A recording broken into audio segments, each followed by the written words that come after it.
ಗಂಗ ಹಾಗೂ ಅಣ್ಣ ಬರ್ತೇನೆ ಅಂತಿದ್ದಲ್ಲ, ಇಷ್ಟೊತ್ತಾದ್ರೂ ಯಾಕೆ ಬರಲಿಲ್ಲ?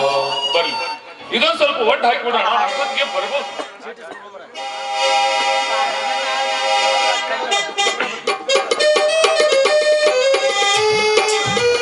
ಹಲೋ ಮಿಸ್ಟರ್, ಇಲ್ಲಿ ಸೌಕರ ಜಯರಾಜ್ ಅವ್ರ ಜಮೀನು ಬರುತ್ತೆ? ಜಯರಾಜ್ ಸೌಕರ್ ಅಲ್ಲ, ಇದೇ ನಿಮ್ಮ ಬಾಜು ಇದೆಯಲ್ಲ, ಇದೇ 300 ಎಕರೆ ಜಮೀನು. ಶಂಕರ್, ನೀವು ಇದೇ ನಿಮ್ ವೇಷ, ಕೈಯಲ್ಲಿ ಸಲಾಕೆ, ಏನಿದು ಅಂಗಿ ಎಲ್ಲ ವಿಚಿತ್ರವಾಗಿದೆಯಲ್ಲ? ಇಲ್ಲ, ನೀನೇನು ಇಲ್ಲಿ? ಅಜ, ಇಲ್ಲಿ ಜೈನ ಸೌಕರ್ಯ ಇದಾರಲ್ಲ, ಅವರೇ ನಮ್ ಸ್ವಂತ ಅಣ್ಣ. ಅಂದಾಗೆ ನೀನು? ಇದು ನಮ್ಮೂರಿಸಿಲ್ಲ, ಇದು ನಮ್ಮ ಹೊಲನೇ. ನಮ್ಮ ಅಣ್ಣ ಅತ್ತಿಗೆ ಬರುತ್ತೇನೆ ಎಂದು ಹೇಳಿದ್ದರು, ಅದಕ್ಕೆ ಕೆಲಸ ಮಾಡ್ತಾ ಇದ್ದೆ. ಹಬ್ಬ ನೋಡ್ದ್ಯಾ, ನಾವಿಬ್ರು ಒಂದೇ ಊರಾದ್ರು ನಮ್ಮಿಬ್ರಿಗೂ ಗೊತ್ತೇ ಆಗಿಲ್ಲ ನೋಡು. ನಿಜವಾಗ್ಲೂ ದೇವ್ರು ದೊಡ್ಡನು.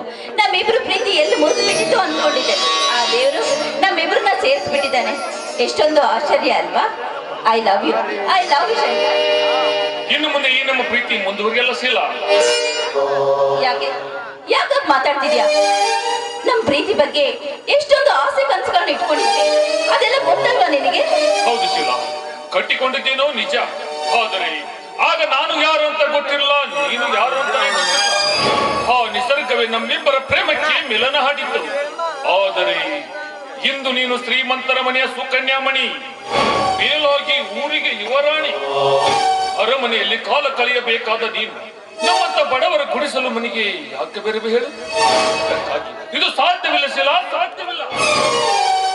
ಅಂದ್ರೆ ನೇರವಾಗಿ ನನ್ನ ಸಾಕಕ್ಕಾಗುದಿಲ್ಲ ಅಂತ ಹೇಳ್ತಿದೀಯಾ? ನೋಡು, ನಾವು ಮುಂಚೆ ಹೇಗಿದ್ವೋ ಹಾಗೆ ಇದ್ಬಿಡೋಣ. ಸಿಟಿಯಲ್ಲಿ ನನಗೆ ಈ ಶ್ರೀಮಂತಿಕೆ ಆಸ್ತಿ ನನಗೇನು ಬೇಡ. ನಡಿ, ನಾವು ಹೋಗೋಣ. ಶೀಲ, ನಾನೊಬ್ಬ ಮಾಮೂಲಿ ರೈತನ ತಮ್ಮ, ಮೇಲಾಗಿ ನನಗೆ ನೌಕರಿ ಬೇರೆ ಇಲ್ಲ. ಬಡವರ ಮನೆಯಲ್ಲಿ ಹಿಂಡಿ ರೊಟ್ಟಿ ತಿಂದು ಬದುಕುವ ಜನ ಅಂದಾಗ ಸುಖದ ಸುಪ್ಪತ್ತಿಗೆಯಲ್ಲಿ ಬೆಳೆದ ನಿನ್ನನ್ನು ಆ ನರಕಕ್ಕೆ ತಂದು ಹಾಕಿದರೆ ಆ ಪಾಪ ನನ್ನನ್ನು ತಟ್ಟದೆ ಬಿಟ್ಟಿದೆ. ಅದಕ್ಕಾಗಿ ಸಾಧ್ಯವಿಲ್ಲ.